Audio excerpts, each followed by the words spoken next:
Your vehicle is equipped with a lithium-ion high-voltage battery used to power the electric powertrain systems and the 12-volt vehicle electrical system. For convenience and optimum charging, we recommend you have a 240-volt AC Level 2 charging station installed in your home by a qualified electrician. To charge the high-voltage battery, shift into park and turn the vehicle off.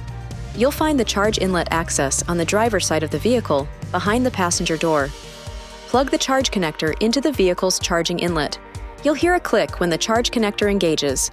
The vehicle should start charging automatically unless you've selected scheduled charging at another time, or the charge connector is not fully engaged. Navigating to the AC charging level screen in the electric vehicle app on your touchscreen allows you to select the rate at which your vehicle charges. The lower the selected rate, the longer it will take for your vehicle to reach a full charge. This setting will be saved each time the vehicle is turned off, then back on again. Your vehicle shows the state of charge in the instrument cluster to indicate the progress of each charging cycle.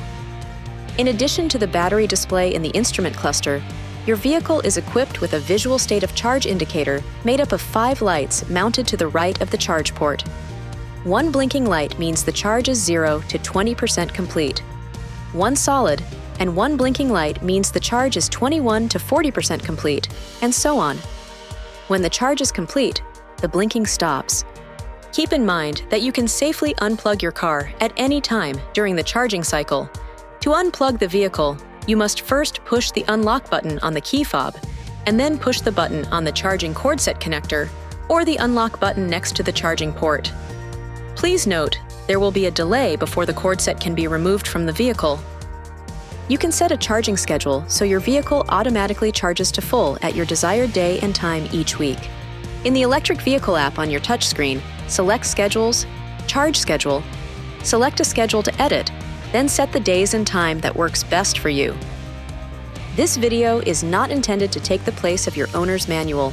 For complete details and other important safety information, please see your owner's information.